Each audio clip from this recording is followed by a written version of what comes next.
Hey, what's up? I'm Jeff from the band Simple Plan, and may the rock be with you. See ya.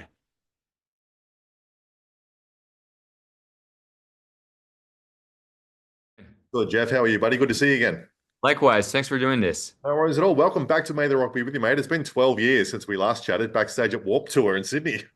I was wondering about that. It was I Warped Tour. That's crazy. Yeah, 12 years, mate. Let's catch up. How have the last 12 years been for you? A crazy ride. We had a pandemic stopping us all, for quite a bit of time. It's been cool. It's been very, very different. I think the last 3 years have been the most different, the most sort of exciting as well. Like the pop punk scene has grown tremendously. Um, I feel that we are more in control of our career than we ever have. And the shows are growing. I see fans from the first era coming back to the shows, and I see younger faces as well, sort of like revitalizing the whole scene. So yeah, it's really exciting. Awesome, man. And you're currently in Australia with the Offspring. How have the shows been going? The shows are huge, they're big, they're fun. The energy is great. And it's like it's full circle, touring with the Offspring because we were kids listening to Smash, and hearing Self-Esteem, all around everywhere, really. Like it was, clubs, radio, like sound system, cars, everywhere.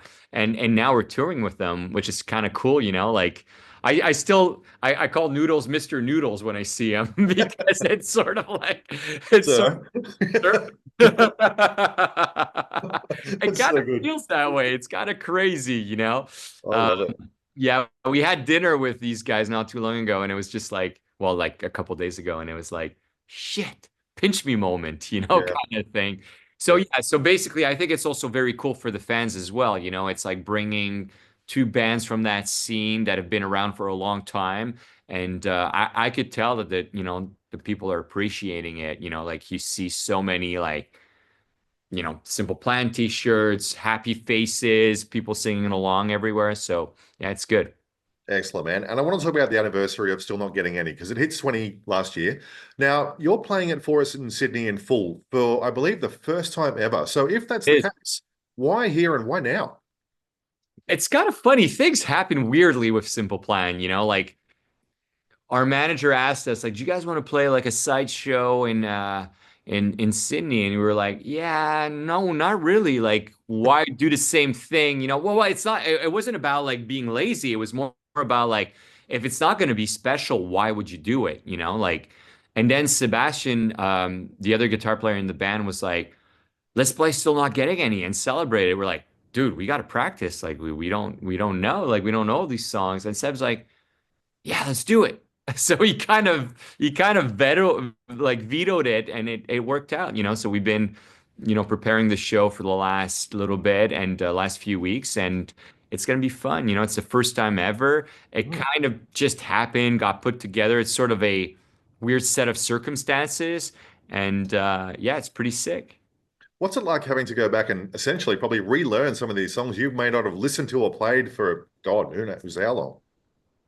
I had like there's a song called One. I had no idea what I had played on it. It was just like it was really, really strange. It's really cool because it kind of sends you back to that time, and you're visualizing little things from that era. My life has changed dramatically since, these recordings. When we were making that record in Montreal, we were basically home for a summer. We were partying our asses off, together. It was a very sort of like together time. Um, we made the record really quickly, got back on the road, did Warp Tour in America right after that. We had played Warp Tour before where we were just sort of a baby band and sort of like growing it. And then we came back to Warp Tour with a song called Welcome to My Life that was, huge. And then, yeah, playing to really, really big crowds. So the shift was like almost too quick. And so re going back and relearning those songs brought me back to that era, you know? That's awesome. Is this a start to finish album and then some encore greatest hits? How are we doing the set? Do we know what we're doing? Yeah, yeah, yeah. We're gonna play the record and then we're gonna play all the songs that people want to hear for sure. So Yeah. you're coming out to Shut Up. You're going to start off the show with Shut Up on Saturday We're night. gonna play the record. I don't know in what order. I think Sebastian wants to kind of like be creative with it. It's sort of like it's Sebastian's project on that Yeah. one. So we're gonna All right. we're gonna give him the leeway. I kind of want to be surprised. Send me the set list, I'll play it. That's fair. Now, I want to talk about new music because you've got a brand new single coming out with Little Miss Avril Lavigne this week. I've heard it. It's great, Young and Dumb. How did that come about? So we played quite a bit of shows with Avril last summer, and obviously we've known her since she was like complicated skater boy girl, like way back when. We toured the world with her during that time. We became friends. We stayed in touch, and when we did that tour last summer, it was just like super successful. It was fun. It was great. I think it's interesting. Like she told us, like it made me love touring again, So that was kind of cool. It was a very nice compliment. It just fitted. It was very natural, and we had some wonderful times on that tour. So we were playing some more shows with her this summer, and she was like, "We need to do this differently. We need to enhance the experience for the fans, and let's do a song together." So we just got into the studio. We wrote and recorded the song really quickly. Hmm. Um, Supernatural. Avril was extremely creative. Like I was blown away. Like I remembered it's hard to forget, that young Avril and like sometimes I had the misconception that the same girl would show up in the studio, but she's not. She's like a lot more confident, creative. She knows what she wants. She has very clear ideas about how our music should sound. So it was just very fun, very creative. I learned a lot from that session. Excellent. I'm going to flip that question a little bit and ask you what the dumbest thing you did when you were young is. When I was young, I did so much stupid shit. It's like it's so bad. I mean, we used to party quite a bit, so I mean, we would get ourselves in so much trouble. I mean, the craziest thing I did ever did, we were in some college town at some point, and Patrick, who was our videographer at the time, and I were arguing in French in the middle of sort of like cops, kind of closing the parties because it had gotten out of hand. But we're speaking in French, and when two people speak in French, it always sounds as if you're fighting for some reason, or just basically saying croissant, chocolatine, and but it sounds like a mess, right? And and at some point, the cops like were about to arrest us. Like I got handcuffed. I don't know how, and then for some, I got lucky. I'm like, listen, dude, I'm from Canada. This is going to get very complicated. We're just here on tour. Please let me go. And the cop was like, Canada? Oh, that's going to be so much paperwork. Kid, go. Leave now. Well done.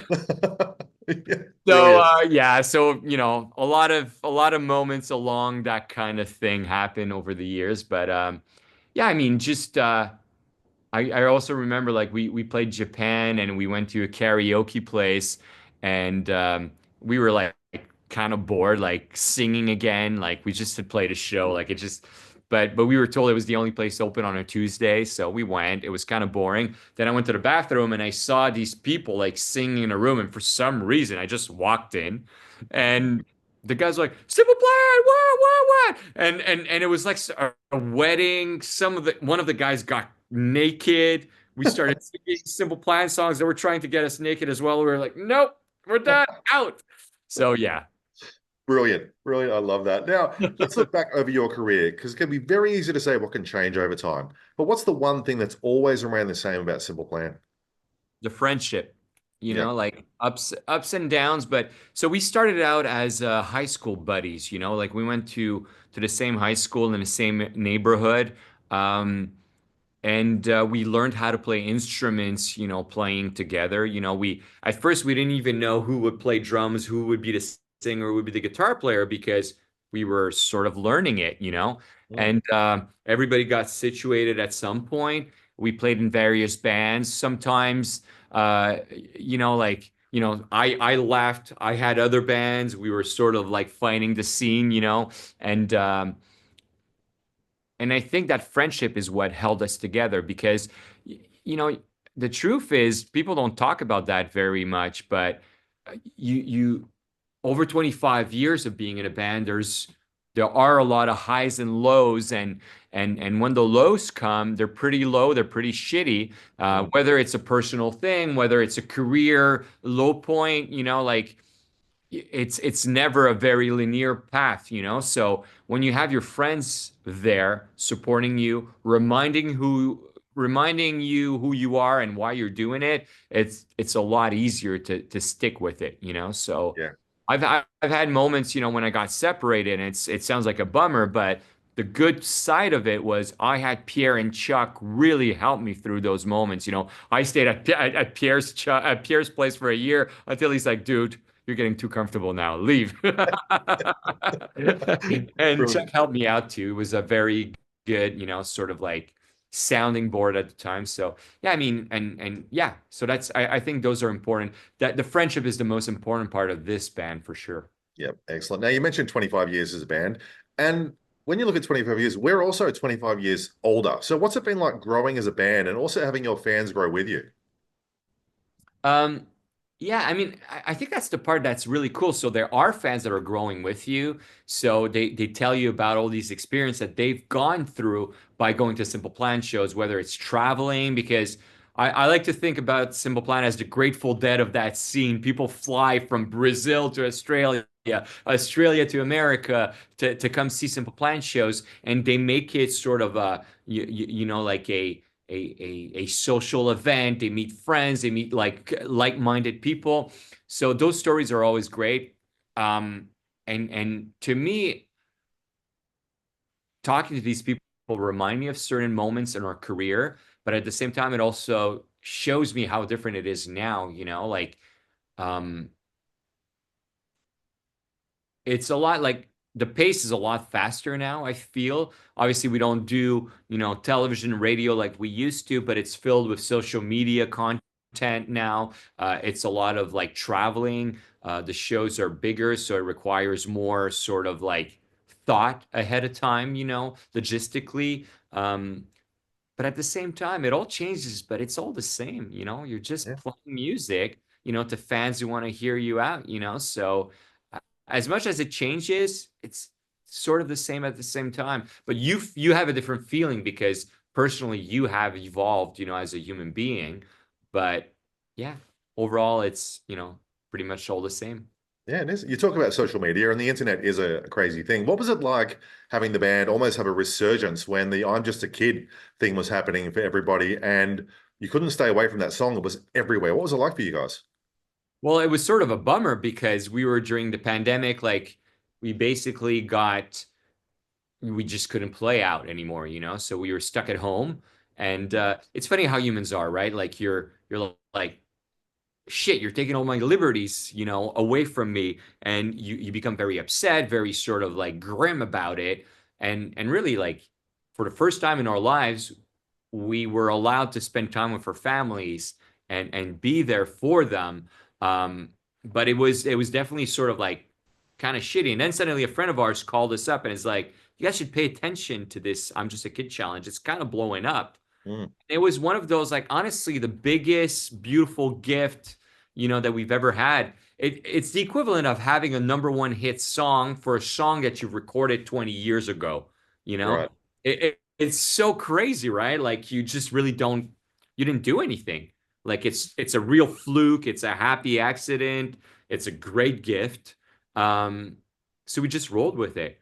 So when that challenge happened, which we had nothing to do with, we just decided, okay, well, let's lean into this and create as much content as we can and be present. And it was the most liberating thing. Suddenly, like we were masters in our own world. We could control the way that we showcased ourselves. We didn't have to rely on radio, didn't have to rely on press, didn't have to rely so much on television. So it was very, very powerful. And now we're balancing it, obviously, like it's kind of funny because as much as all social media has grown, the publications that have stayed and that have weathered the storm are stronger than ever, you know? So now it's like people that are finding their place in this whole crazy digital world now, there's something great about it if you find a way to get heard and cut through the noise, you know? Excellent. And let's finish with a prediction, mate. Finish this sentence for me. By the end of 2025, Simple Plan will. We'll still be touring their asses off. Perfect. I don't know. Right. There's so much. There's a lot of things coming out. We have a documentary coming out about the band. We have some new music coming out. We have like so much stuff. So who knows? You know, it's either we kill each other or we keep touring. I don't know. Perfect. Thanks for checking out the chat with Jeff from Simple Plan. Make sure you like the video and subscribe to our channel. Plenty more interviews and plenty more things you can check out at maytherockbewithyou.com.